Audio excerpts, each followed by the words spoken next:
You're listening to Depth Perception, supported by our patrons on Patreon.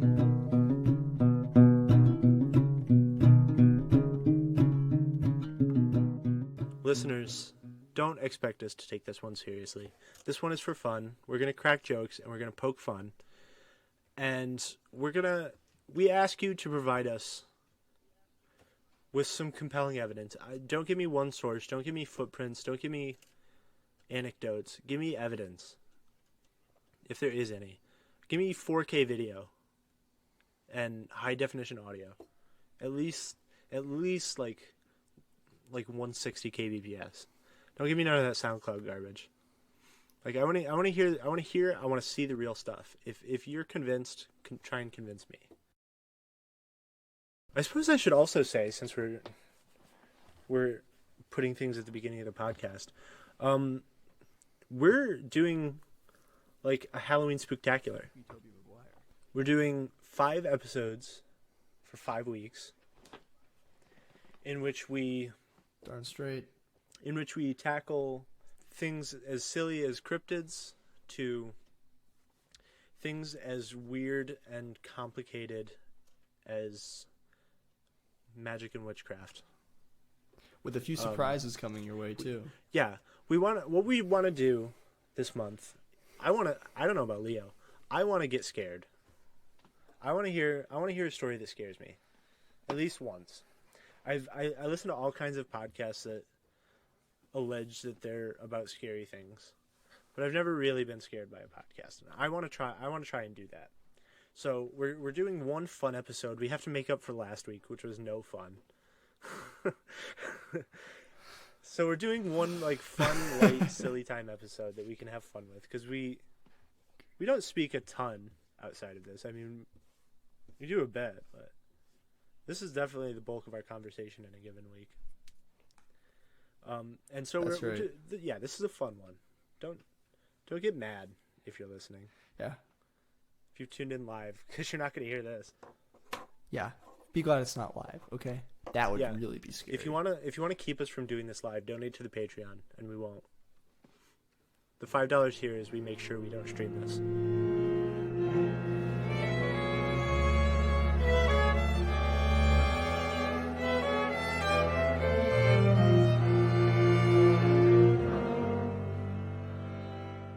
Welcome to episode 5. This week we're going to be talking about cryptids. It's not going to be a highly structured episode, because we're kind of just going to rip through some of them and talk about the implications of that cryptid existing, and see where that takes us. So we're going to start with Bigfoot, which is a good one. We've talked about Bigfoot before. We had starting in October, we're going to have the appendices go up on Patreon. And the one for the first episode is probably all about Bigfoot, I think. The cool noises from the Missing 411 documentaries. I don't remember which one it was. I think it was the Missing. I think a good amount of Bigfoot. It was the Hunted, I think. Yeah, the Hunted. That's the one. Yeah, that guy really just wanted to make a Bigfoot. Yeah, he wanted to make a Bigfoot documentary. Yeah. You could tell. Yeah, so he tagged it at the end of the Missing 411. But we did do some research for this week, some light research, some fun stuff that we watched. Bigfoot is a cool one. It's a cool cryptid. There's some big implications if it exists. And there is some really, whatever the opposite word for compelling is, evidence that it does. The Patterson-Gimlin footage is what we used in our research, which is, I think the video is about 3 minutes long. It's just a video of a guy in a costume, and there's lots of cool stories of Bigfoots. There's the Yeti, and the Migo, and the Yowie, and Leo actually had just introduced me to the Wild Men of Europe yesterday or the day before. Yeah. Can you tell me a little bit about those guys? Because I didn't do any research of my own. When we did the Mandela Effect podcast, I remember at one point you were saying there isn't really a Bigfoot in Europe, and I said, decided to actually Google it after we recorded, and there isn't a Bigfoot, but there is a wild man, which is like a large, naked man, I think, related to probably various regional legends. I don't really know like what the core of the wild man mythos is. It's not really a important one today, even in like folklore, as far as I can tell. But yeah, there's that. It's just Okay, so kind of an interesting question we could ask is like, is Bigfoot like some kind of man or some kind of ape? And I don't mean like, I'm not saying Bigfoot's real. I'm just saying like if we're gonna even entertain whether or not, like, what the implications of Bigfoot would be, we could maybe start by asking a question like, well, how closely related to us is Bigfoot? Well, Homo sapiens are a great ape, right? Mm-hmm. And right, so it's really, is Bigfoot just an ape, or is Bigfoot a man? Also a man? Yeah. Or a whole species of men. Is Bigfoot a man? Sorry, a species, yeah. Because a lot of these things say, there's either... The story goes that there's either one Bigfoot or there's an entire species that has managed to evade capture, but by all but the clumsiest of Bigfoot hunters, who record crappy videos, or they have dubious tracks that they manage to make prints of, or the coolest stuff is the sounds. As somebody that spent plenty of time in the Scouts, and Leo, you were also in the Scouts, the most compelling thing is audio recordings. Video is stupid. The videos are all lame. Patterson-Gimlin footage is probably the worst of them all. As many crappy videos as I watched tonight, compiling a list of videos to make Leo watch, the Patterson-Gimlin footage is the worst one. I mean, You'll hear about our Chupacabra or gargoyle, real or fake. Yeah, you'll hear about our misadventures with chupacabras later. But the Patterson-Gimlin footage is just terrible. It doesn't even need to be a Bigfoot. That could just be a guy in a coat. You can't see anything. It just looks like crap. I mean, it looks it looks like George Lucas or something. It doesn't look like a great ape. But the sound recordings are cool. There's really cool ones. They the thing is that you hear all kinds of stuff in the woods, and unless you're like a woodsman, you're not going to know what those sounds are, and that's like the most compelling thing. But all these footprints that you see, or we watched a video courtesy of Destination America about what was he, the Thunder Brothers. The Thunder Brothers. Which is it's not the prog rock band that you thought it was. They're actually just 8 men that live in the forest and scratch bark off trees.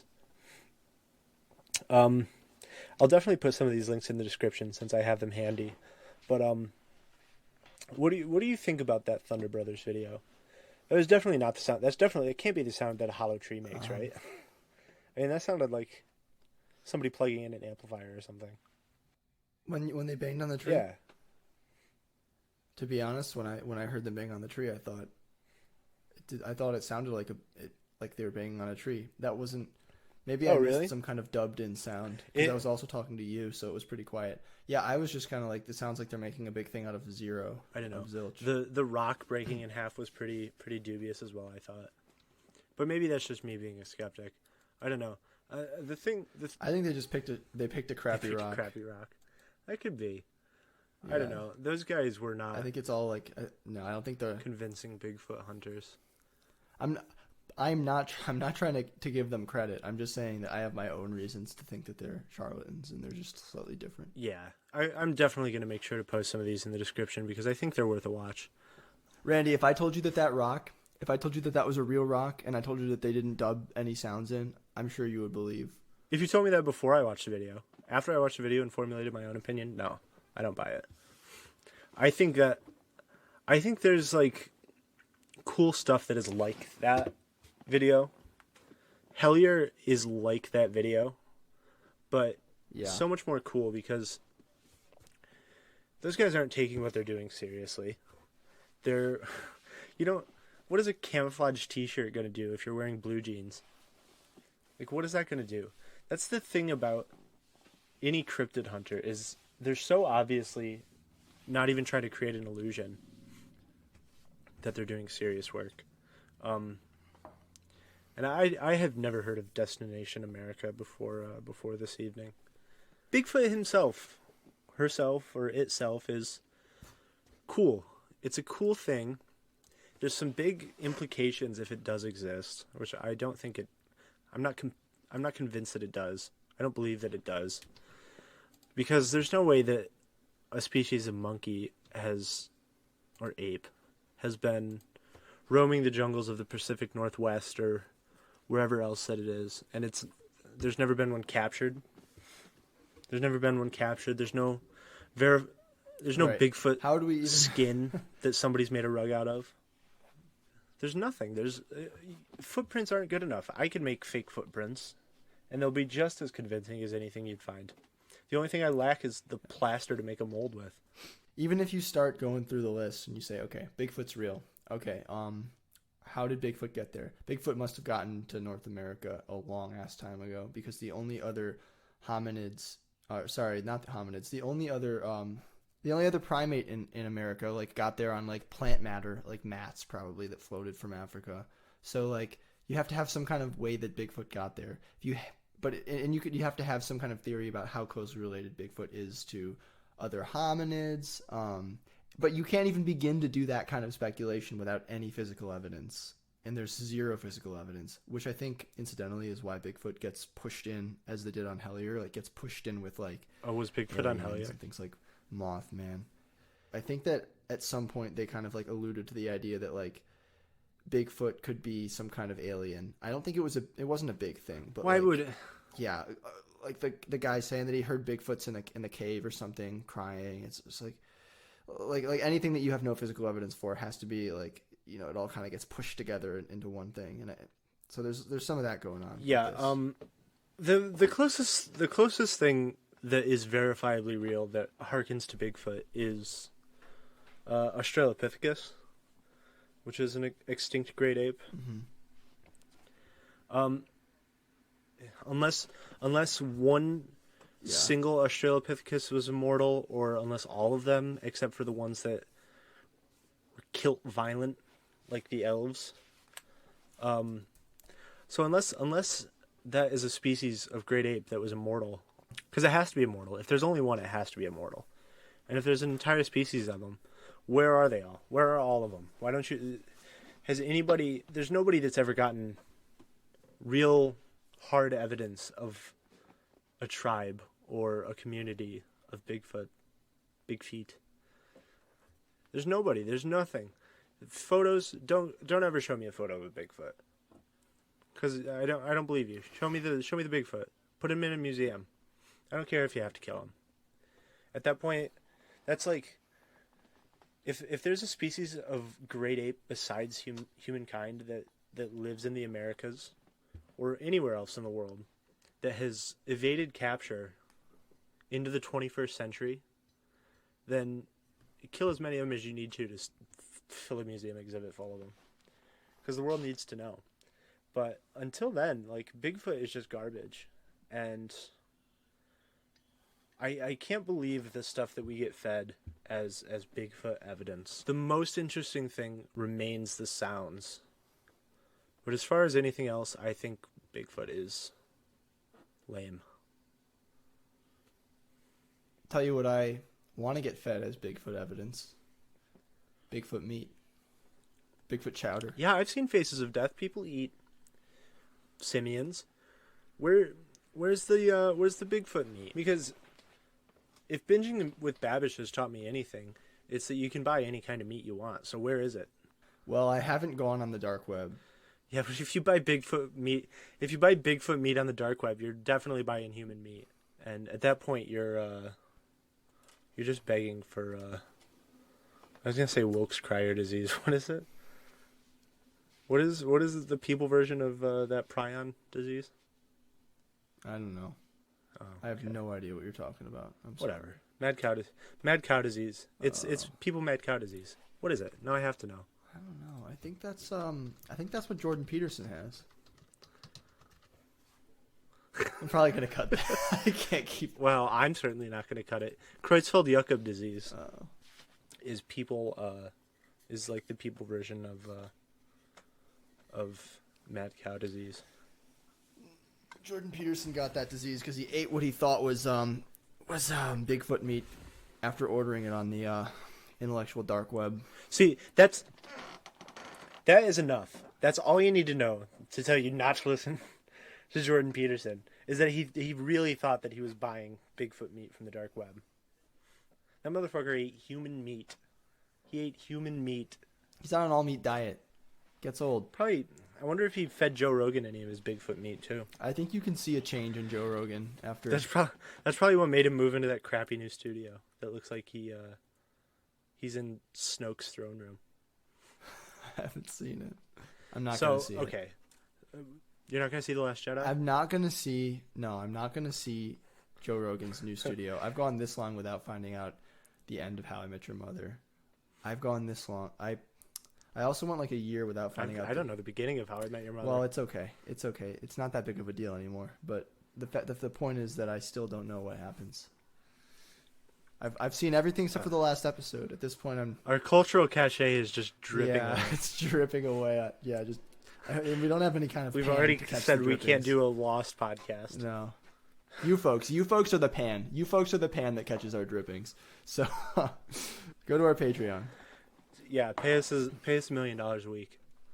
That way I won't have to work 30 minutes a day to be able to put food on the table for my family. Back to the real podcast.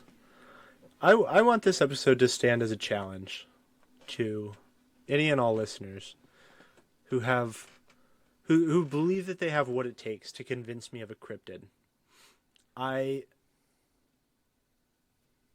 Those Bigfoot sounds that I talked about from Missing 411. They're really cool. They're really cool noises, but on their own, they're not enough to convince me of a Bigfoot. What they are what they are able to do is convince me that the woods are scary at night. And that's cool. That's really cool. I love that the woods are scary. I'm glad that there's something in the 21st century that can scare me. Yeah. But it's not evidence of a Bigfoot. So some enterprising listener, pick any one of the cryptids that we talk about today and give me something convincing. Make me, at least for a minute, believe that one of these things exists. Give me the good stuff. Send me to whatever forum that there is that has the real juicy information about these guys, and I will give it an honest to God look. But I swear to God, if anybody links me to a Destination America video, I'm banning you from the podcast. We don't want your money. I'm going to pay you not to listen to the podcast. Let's not get ahead of ourselves. So what are you going to say? I was gonna say. I was just gonna say. I was gonna say. Please, also, we were trying to find weird cryptids that we haven't heard about, and it's hard to find things that haven't been pooped all over by just entirely too gullible people. And Leo found better ones than I did. Maybe you think that, but give me an example. Oh, the monkey. The monkey man. The monkey man's cooler than any of them, right? I didn't even read. I sent you the Wikipedia article, and then we fussed over how to pronounce it, and I did not read it. I have no idea. All I know is that he's immortal. Yeah. I read in the first paragraph that he was immortal, and that's all I needed to know. That's what primed my Bigfoot theory that if there's just one, he's immortal. Unless he's immortal, and he's also a master of mirrors. Maybe he buds like a potato. Maybe that's how he reproduces. Bigfoot is one of those things that I'm glad exists as folklore, and is really cool. And the more that I try to like convince myself that Bigfoot is real, the less cool Bigfoot is. It's one of those things that gets cooler the further back the source dates from. The older the source is, the cooler it is. The problem is, you have even less evidence for those. There's even less evidence because they didn't have audio recording equipment unless they were going to literally put Bigfoot on wax. They didn't have the video cameras. Why?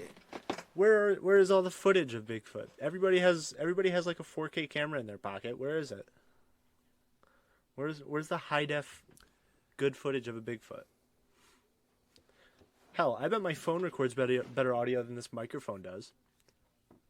Where is it? But if you know where it is, send it to me. We put our email in the description.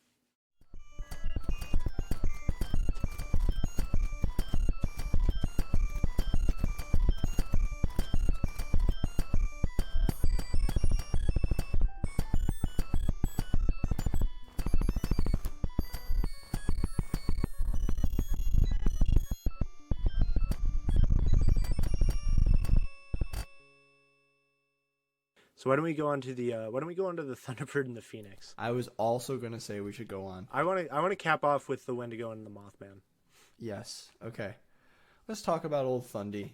What's a Thunderbird? What is a Thunderbird? Also known as actually just a California condor. Yeah. Yeah. So that's what a Thunderbird is. It's a big buzzard from the west. There's nothing else. There was that Did you watch the video, Leo, about the Tombstone Thunderbird? AKA the pterodactyl? No. Oh, well, why don't you navigate yourself over to the doc and just click on that video so you can see the thumbnail. Just click on the link there. Tombstone Thunderbird? Yeah. How did I miss that? I'm sure you were doing your best not to miss out on all this ridiculous shit. Just look at the thumbnail and tell me that isn't just a photoshopped image of a dinosaur. From an age when Photoshop was even easier than it is now. That was such a funny dramatization. These people are pointing with their guns like, look! Yeah, those are just the original version of the Destination America crew. The mountain monsters or whatever it was. I love it how there's giant like wanted poster like lettering, like saloon. Oh, I font. didn't watch the video. I saw I just looked at the thumbnail and put the link in. And they give you half a second of an image of the pterodactyl without font over it. I think they know how stupid it the idea that this photo is old is hilarious.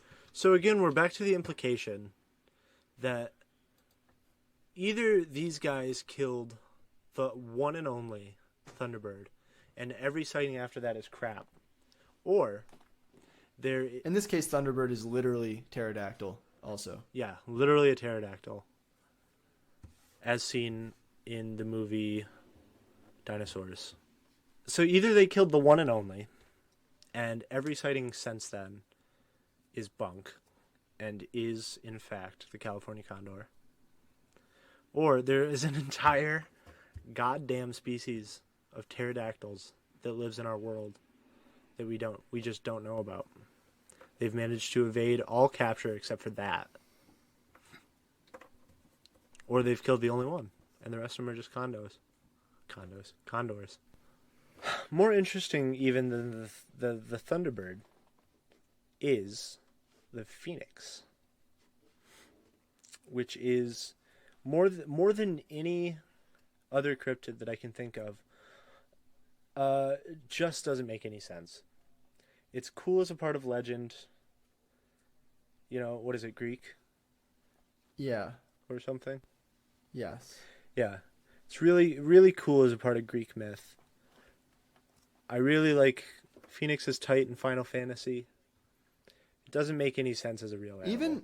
Even in the Greek legend, I think of it as a thing most of the time. Like, when you think about it in the context of, like, burning up and then being reborn out of its ashes, like, it's cool as a symbol that doesn't really exist in any particular it's like a symbol story. of a civilization or something. Yeah, it's right. It's like it's a symbol that represents many things, but like it doesn't really it doesn't. It barely works in a story, like at least in its sort of like its fleshed out form. How can it function as an As a actual literal animal? element in a story, it doesn't make Yeah. sense. Yeah. If we were talking before the show today, and it fills no niche, it doesn't make any sense. For what benefit would an animal just be able to be on fire? So we got people out here on YouTube that are like, Um, "Oh, did you see that bird in this? You see that bird in this video? It's shiny. That's a phoenix. It's bursting into flames." First of all, no, you idiot. A phoenix wouldn't burst into flames while flying. While it's on the hunt, it would go and do it somewhere quietly, where it could be alone, and where its babies. If a phoenix is going to burst into flames in the sky, that means it's going to turn into ash in the sky. That means its tiny babies, which are hatchlings at this point, are just going to fall and perish. and and how many? Once again, I'm gonna ask this about every single one of these damn things. How many are there? How many are How there? many phoenixes are there? None, if that's how they get Is it birth. just the one? Well, none is also the correct answer. Yes. But Good to remind our listeners, yes. yeah, but it just, as a creature, as a living animal, it makes no sense. There are plenty of animals that we look at and we think that doesn't make any sense, but they make sense really. You know, The giraffe. the anteater. Or the anteater. giraffe. The giraffe is, Didn't need to. at least they were able to make a successful TV show out of the anteater. That's true. But like, a giraffe is just a crazy animal that on the surface level doesn't make any sense until you realize that trees get tall.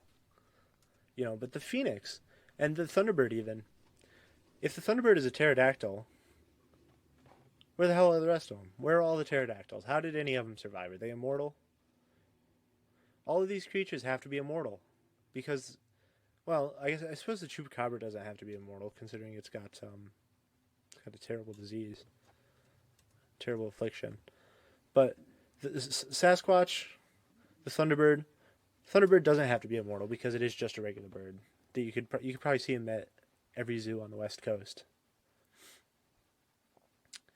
But the phoenix, it doesn't make any sense. What niche does it fill in the wild? Because there's no superfluous animals in the wild. So what is the phoenix if it's real? What is the purpose of it being on fire if it's real?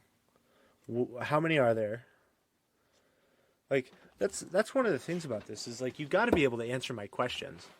If you're gonna post these videos and if you're gonna tout that any of these creatures are real, you got to be able to answer my questions, and you got to be able to back it up somehow. You know, the answer itself is not enough to satisfy, you know, the question.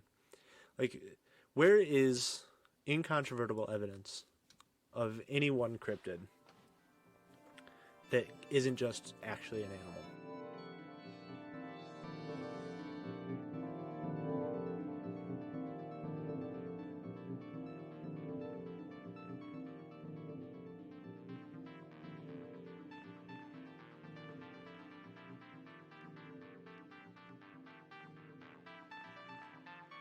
Now, the chupacabra is...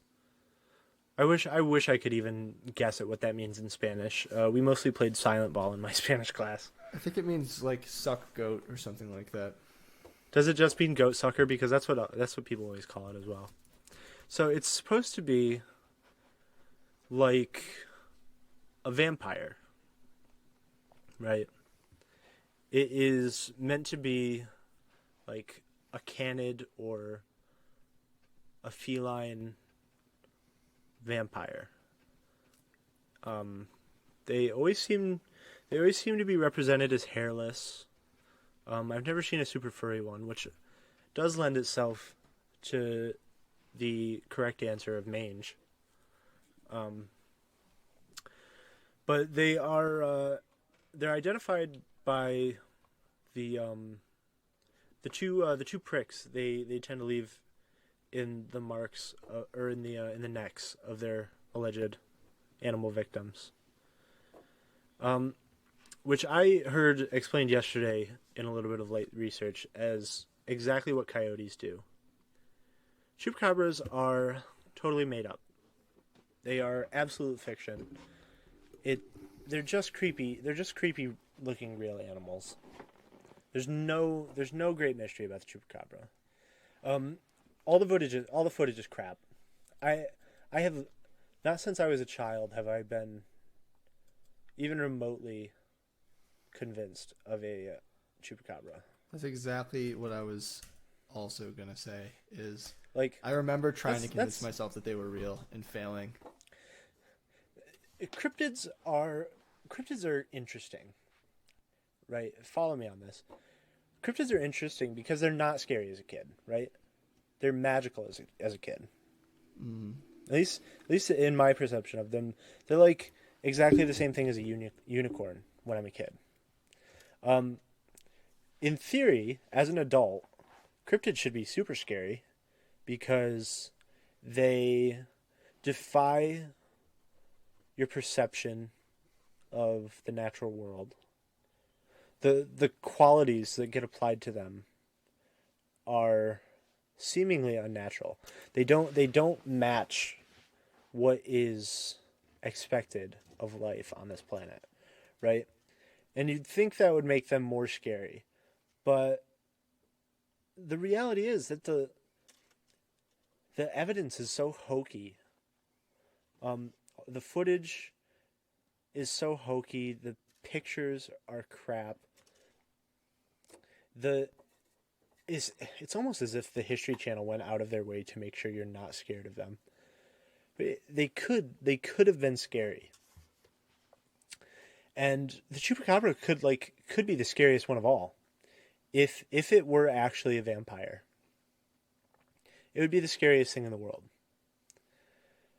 Unfortunately, it just isn't. I mean, can you think of any way for the chupacabra, to you now?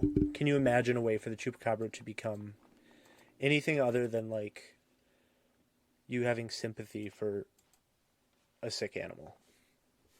Like, do you believe that you could ever be convinced of the chupacabra as being anything as other being than... real? Well, real in the sense of like material, 100% no. Yeah, because it's like I said, like the world goes out of its way to make sure we're not scared of these things. That should really, if like these stories should scare us, but people like waste our time with crap. There's something to be. Some of these stories, there's cool interpretations of things like, fae folk and I guess things like the Mothman, where people sort of enter these like weird liminal zones and have these experiences, and it's like, I don't believe that they're real in like a physical way, but I think that when you start opening your mind to like this cryptid is real and this cryptid is real, you kind of have to put them all into that framework of like, there's a liminal zone that's maybe you drift into it in a similar way to how you might drift into a mystical experience, and you have this strange experience, and then you're kind of back, that kind of experience is always subject to reframing in rationalist terms. And there's people who will say like, well, if you reframe it in rationalist terms and you say, oh, it's there's a rationally what's going on is something psychological. Okay, so now you're in a psychological framework, but because you're also in a rational framework, you can't say like, oh, psychologically something that's happening is, there's something happening that's real. You have to distinguish that type of psychological reality in that moment from like a sort of an overarching reality. And when you do that, you definitely are removing the magic. And there's people that will say, well, you shouldn't do that, because if you're gonna give this kind of experience a chance to have meaning, you disadvantage it by forcing it into like our world, like forcing it to sort of like be a sub type of like experience in a rational world. Um, so I think that is that's a conversation we can have. Like, are there certain types of experiences that are better left sort of in the raw? If you're going to have a meaningful experience, maybe you shouldn't be trying. Maybe you shouldn't be trying to explain it away. But also, some of these are just so like the chupacabra.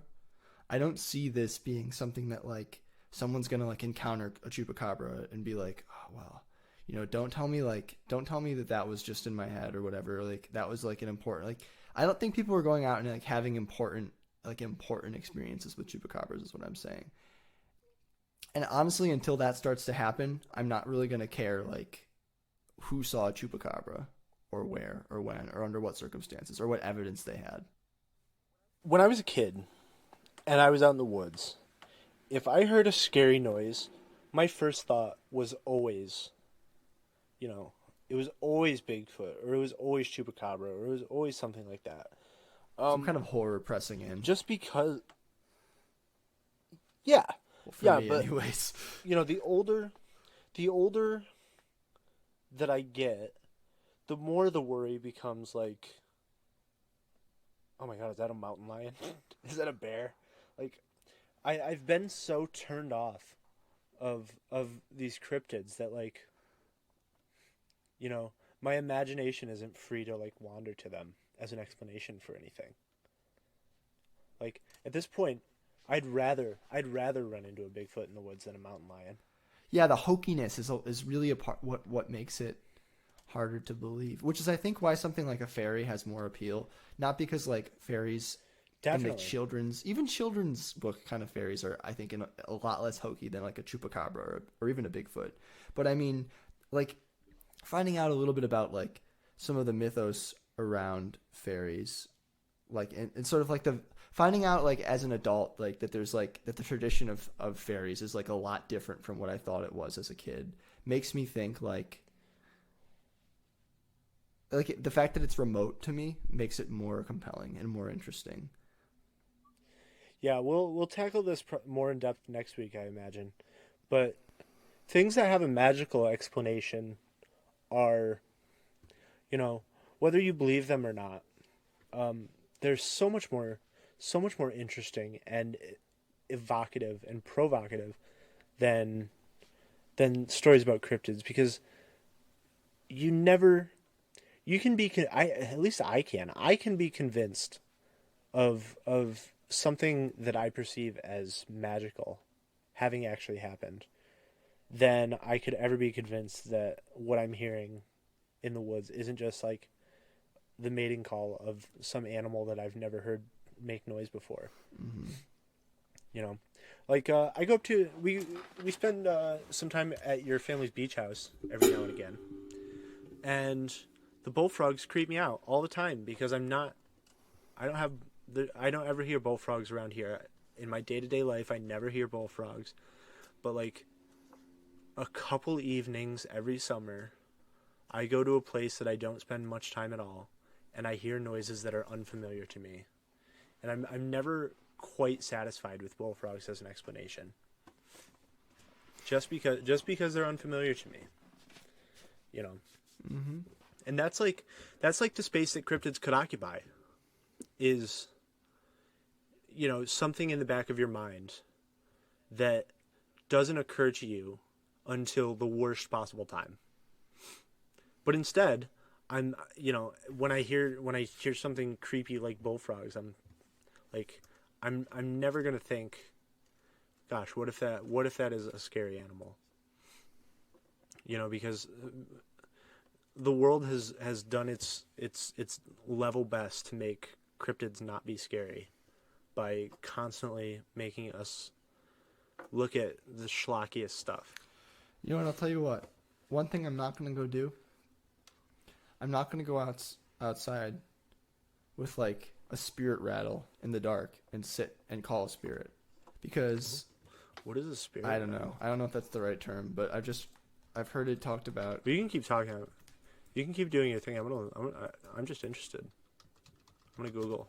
Yeah, spirit rattle. So what were you saying? I'm not going to go sit in the dark with a spirit rattle because because I'm not part of a tradition where that's a thing, but also because the idea of sitting out and like calling a presence alone is still too close to the feeling of terror of the night pressing in that I used to feel as a kid.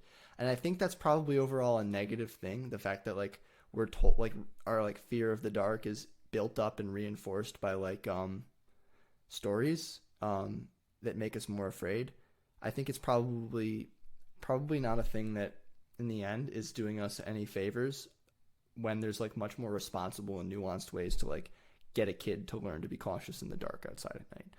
But because I've grown up with that, like the most I'm content to do is like maybe play with a Ouija board with my friends, or or do some kind of magical ritual with some people that like have some experience. But I'm not going to go out and sit and just like with no experience do something like that. I could, and maybe it would be fine and I would learn something from it, but there's times in my life when the night, like the dark outside, just doesn't feel like a settled enough place. I mean, even just like in the dark in my basement, sometimes I still get this feeling that I've had all the way back since I was a kid of like, better start running and just I'll run up the stairs. You know what I mean? Well, exactly. I was just gonna say that like because of the way that things are represented, whether it's if it's in the media or if it's just media, like in whether it's the news or in television or movies or anything, like for me, being in the dark in my house is scarier.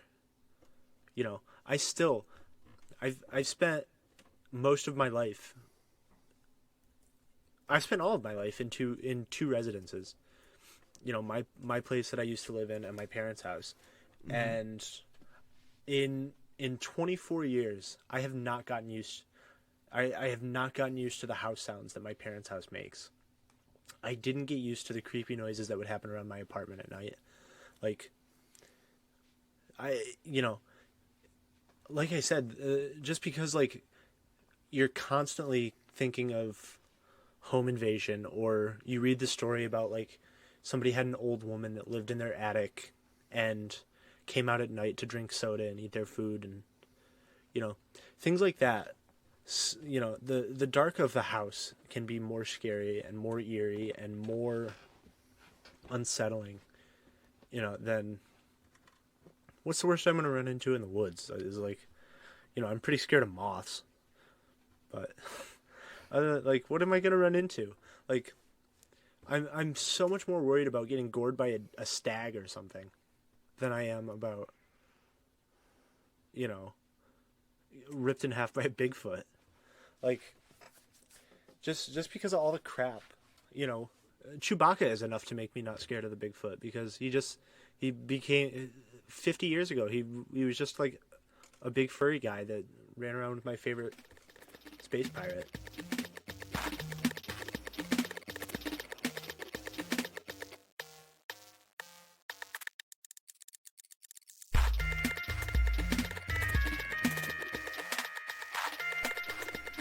We got to keep this one fun. And what's more fun than the Mothman? There's right. Nothing more. There's fun nothing more fun than the Mothman. That's what we're going to be going to next. Is the Mothman? The best, the greatest, the most shapely ass in all of cryptids. That's true. If you've ever seen that statue, and that definitely most and best legs as well. Oh my God, statue, most and best. But just more broadly, he's the David of cryptids. Mothman is the worst. Mothman is the absolute worst. I have less interest in the Mothman than I do in any other cryptid. The moth, the myth, the legend. I'm sorry. And I said just moments ago that I am scared of moths. I am scared of moths. In real life, when I see a moth, I kind of freak out. And it gets worse the closer they get to me. Moths, to me, are like eldritch, almost. Like, a big creepy moth is the closest I've ever been to Lovecraftian horror in my real life. I can't exactly identify what it is. Some of them don't have mouths. That's pretty scary. Oh, don't say things like that. Don't say things like that. Gosh. Ugh. I catch moths in my hands. Don't say stuff like that. I love moths. There's something that you need to know is that Randy and I are firmly on opposite sides of the moth binary. The I had pro-con. The yes, no. I came home from work late one night, and I live in the country, so there's porch lights instead of street lights. There was as I was going to the door, a moth flew and landed on my lip, and I threw up all over the porch. Moths, as insects, if they are insects and not celestial beings, are really freaky to me for a couple of reasons. First and foremost among them now is that some of them have no mouths. That's really freaky. But the second is they're kind of like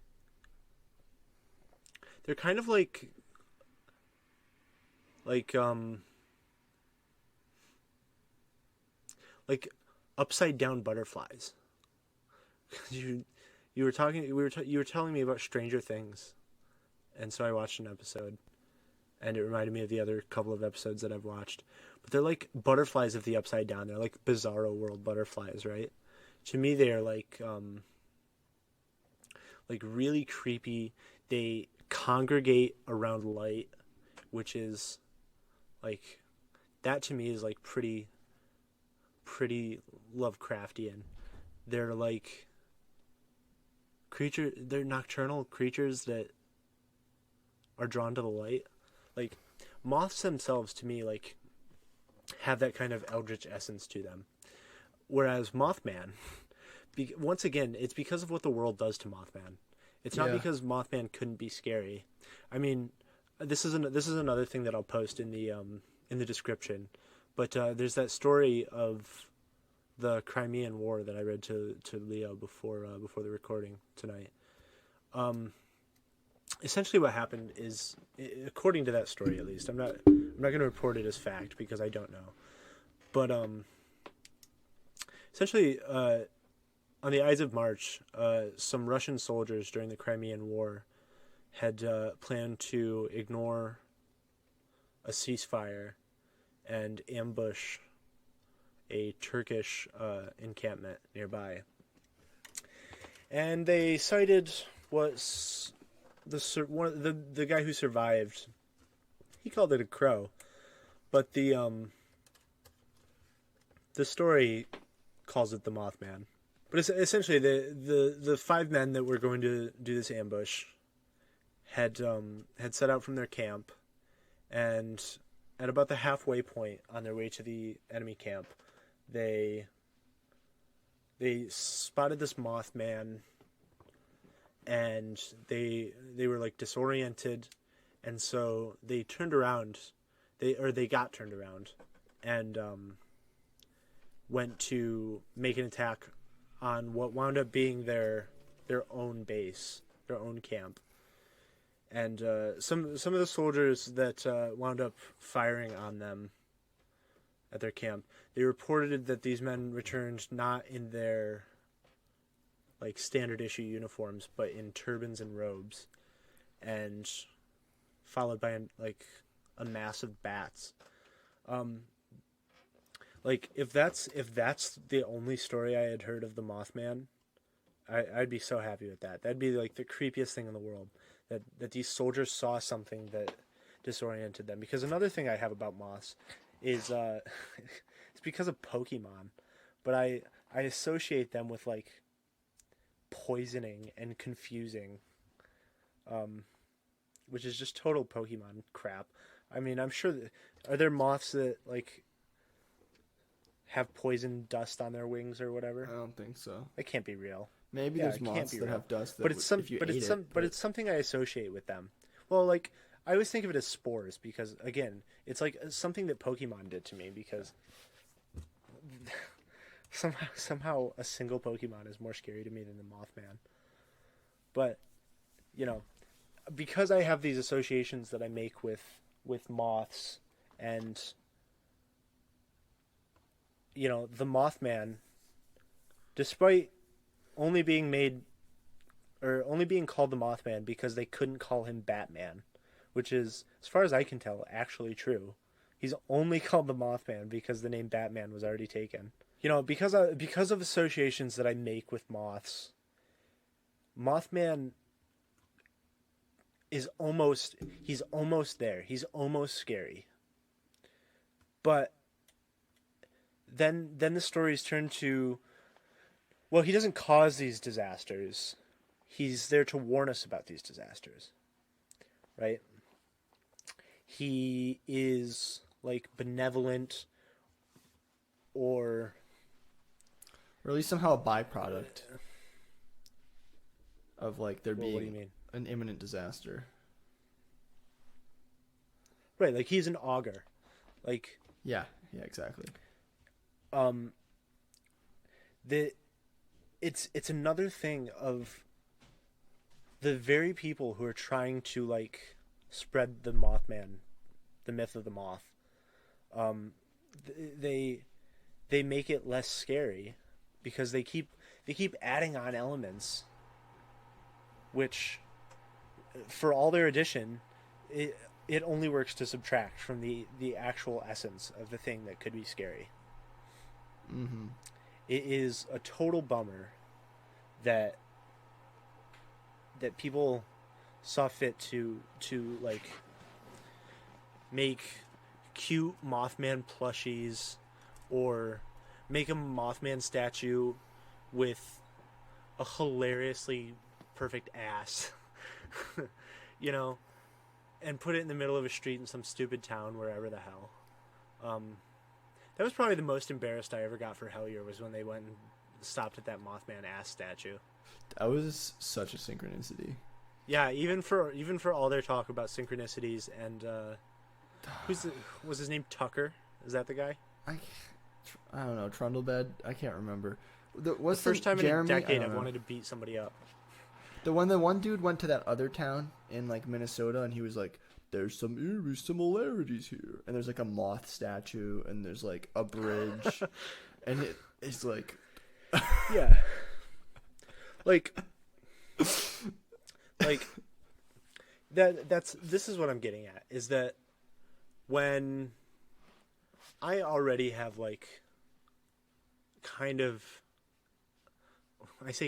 a completely irrational fear of moths, when Mothman can be introduced and kept as not like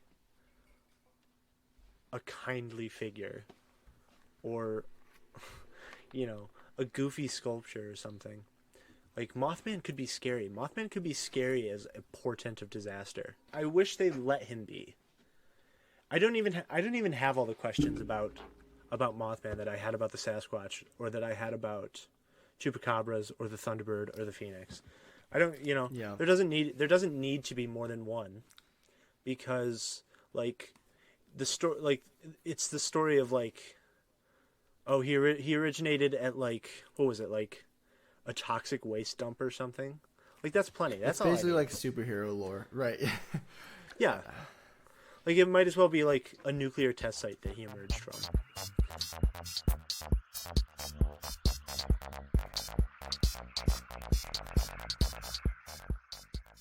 All of the cryptids that we've talked about, I don't believe that any of them hold any water. I mean, even in a symbolic way, even in a like altered state of reality kind of way. But all of them are like distinctly different in some way. Bigfoot, you know, is, you know, evocative of like Neanderthals and like or just like he's sort of essentially like the human. Unknown. Right. He's right. Like he's like this. He's unknown he's like the wild figure. aspect of humanity. Right. That we even see in ourselves sometimes when we meet a stranger or see a stranger from, you know. So like, there's all these cool ways in which Bigfoot as an idea could have been built up over time in a pretty natural way. Just Maybe from those like, those Destination America guys were actually Bigfoots, and they were trying to throw us off the trail.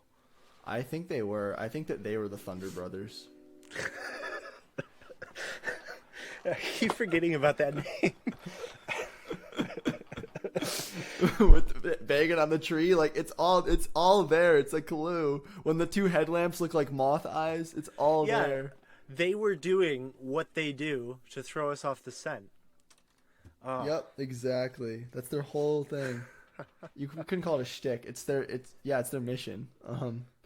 So there's that, right?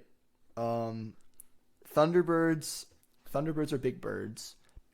Phoenix is like a symbolic image more than it is even really a story in terms of how, how it's like, even in Harry Potter when they show the like Phoenix. Keep it out of stories. Don't use it. Like, let it be a symbol. Yes, agreed. Exactly. Exactly. And then, I mean, Chupacabra is just like people getting worked up about coyotes. There's not really much more that needs to be said there. And maybe some like older legends getting mixed in. Yeah, you don't need to be afraid of the Chupacabra, because you could just be afraid of coyotes. You know what's crazy about coyotes? No. If you suppress coyote populations in an area by like killing them off, by culling them, coyotes, which normally give like very small litters, I can't remember if it's one or two. They start to give huge litters, right? We'll give exactly, yeah. So, yeah. So like that's pretty cool. It's kind of Hydra-like, you know what I mean? So yeah, but here's the thing. But you can continue after I say this, because you've made me realize something. I don't need to keep going on. Well, then don't. Yeah, go ahead. I will. And by continue, I mean I'll start this podcast. Yeah, we're done. Forget 5 weeks of Spooktown. We're done. We're going back to politics. Back when the podcast was fun.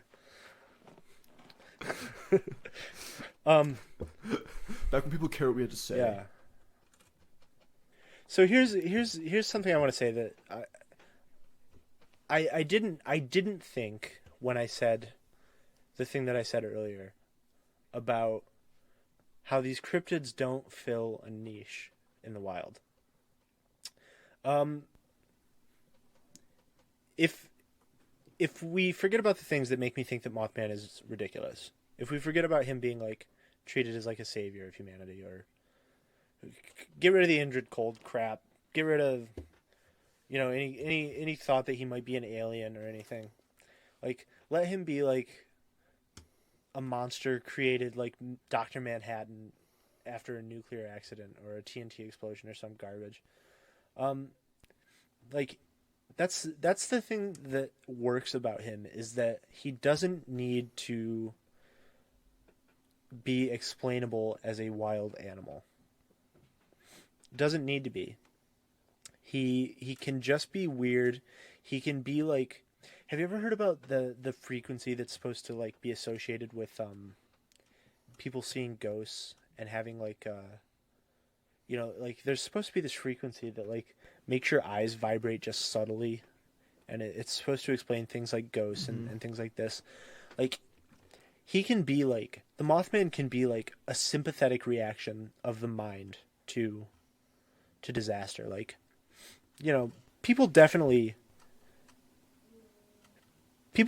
can think, or have the notion of something happening before it happens, and we can associate Mothman with that. And he can be scary. He can be scary because of that. Like, he's scarier as a hallucination or as like a sign from the world. But tear that damned statue down. Because it's never going to make... Like, I can never do anything but laugh at the Mothman when I can just go look at pictures of his ass on Google. Like, let the Mothman be scary.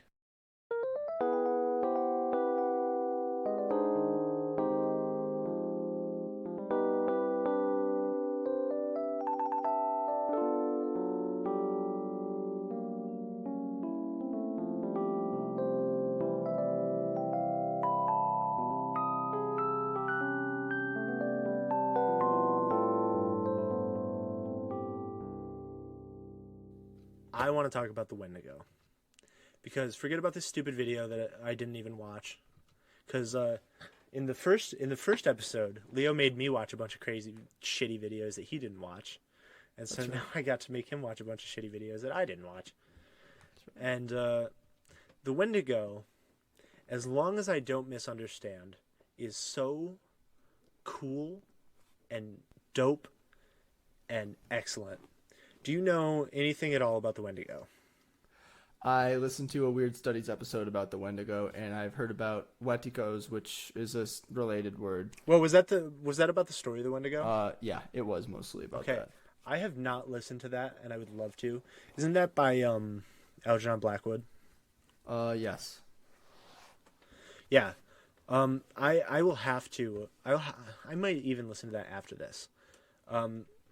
But I know of the Wendigo courtesy of the very good video game Until Dawn. And if that, since that is all I know of the Wendigo, I get to have like the cool idea of what the Wendigo is. And I'm glad that we only know of the Wendigo each from one source so that we can compare notes in real time. So what I know of the Wendigo is that it is bred of cannibalism. It is like the spirit of the Wendigo is unleashed when somebody chooses to eat another person, and not that they do it out of like avarice, but that they choose, because like in the game, spoilers for a 6-year-old game, in the game, these twin sisters go missing from their friend group, and one of them winds up dead, and the other one winds up alive but trapped in like a crevasse with her sister's corpse. And she buries her sister, but she winds up digging her up and having to eat her because she's starving. And so the Wendigo spirit is released, and it's like such a cool thing. If that's actually anything to do with the actual legend of the Wendigo, it's like a very cool warning against cannibalism. It doesn't, like, the Wendigo doesn't have to be any scarier than a cannibal to be really scary. It doesn't have to be a monster. It can just be a person that's really scary because they eat people. Mm-hmm. Which, I mean, there's a whole like conversation to be had about why it's scary for people to eat people. When, I wouldn't think twice about like a praying mantis eating another praying mantis. But there's something scary about it when it's people.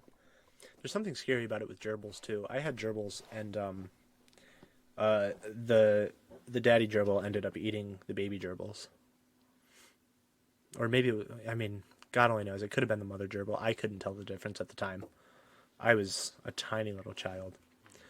But there is like something freaky about a person eating a person. And that is enough. There doesn't need to be anything else. Like, all the Wendigo has to be is a cannibal for it to be totally scary and fucked up. And something that you're able to dissociate from normal life to the point where like if I'm back in Highland Forest for a scout, some year after I've had half a dozen children and I make them be a venture crew, like, if I'm out in the woods and I run into a cannibal, like, who's to say that I perceive them as being the same as anybody else except that they eat people? There's something inherently scary about it, and I'm super interested in hearing what Algernon Blackwood has to say about the Wendigo. If you remember it all?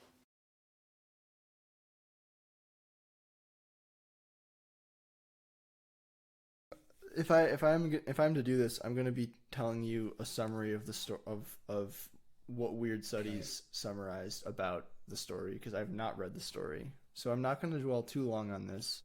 Okay, so in that book, the Wendigo is like this kind of monster that seeks out and possesses people when it's invoked. Does it have anything at all to do with cannibalism, or is it like a summoning? So it's like a summoning? I don't know. I don't really know if it does. I don't think it does. It possesses somebody in the story, and it affects him poorly, but I don't think it goes after. I don't think he then goes Yeah, and eats this is one that I don't actually have any knowledge of outside of that video game, Yeah.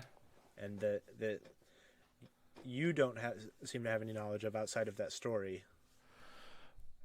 What I do have a little bit of knowledge of is this. I know that there's another transliteration of the word, which is wetiko, and I've heard that term used to talk about the sort of cannibalistic spirit affecting people in more of a metaphorical way. And there's many scholars, including one called Jack Douglas Forbes, I'm reading Wikipedia right now.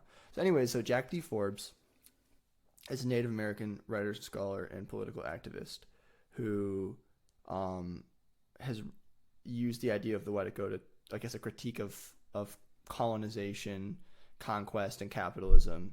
So that's actually the first time I heard about the Wendigo / Wetiko was in that context, as sort of like a term for like a devouring white person.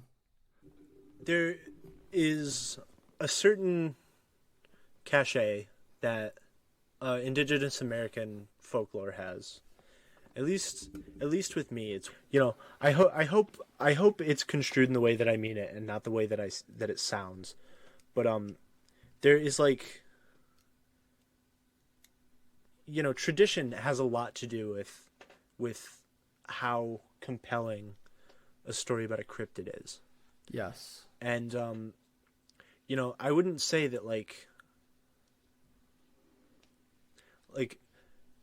when it becomes shitty is when the tradition is co-opted, right? That's the thing that's wrong with the Thunderbird.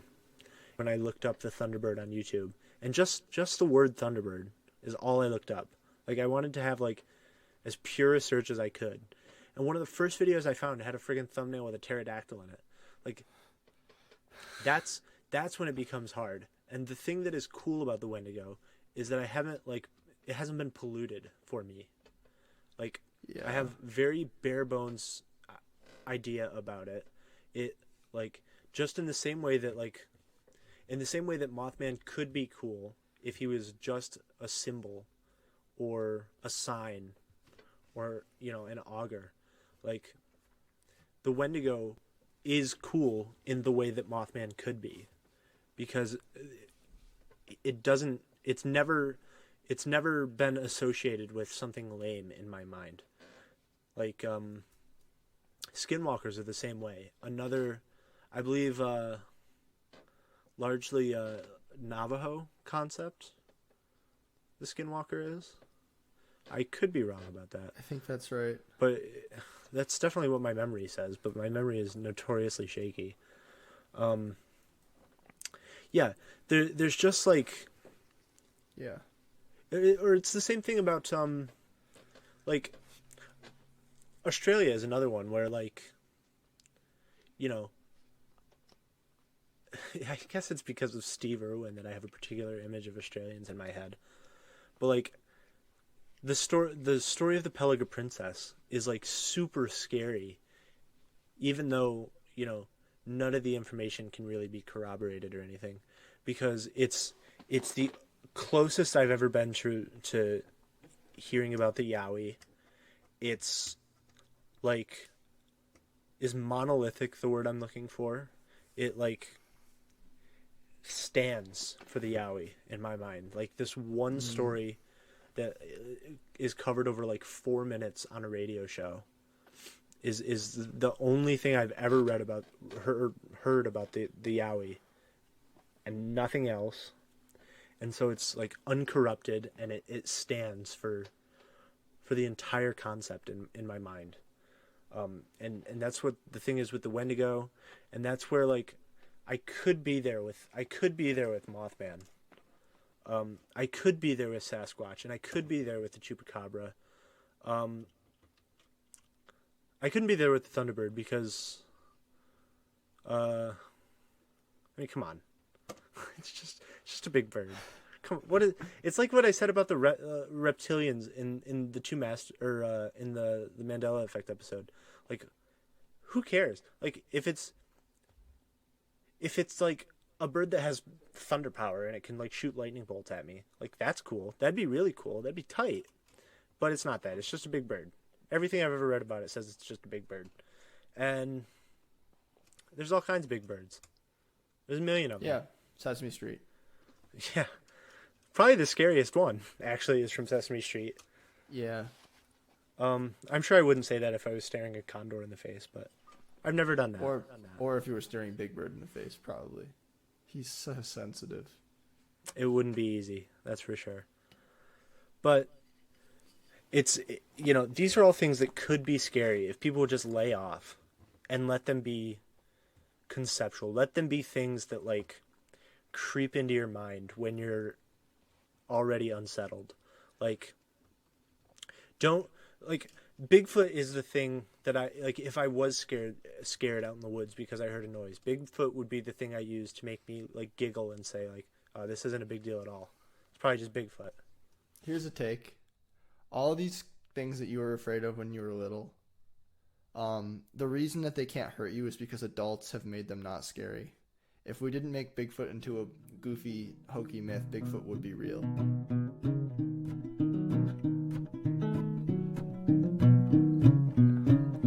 Thank you for listening to Depth Perception. You can support us by subscribing to our YouTube channel, kicking us a little bit of scratch on Patreon.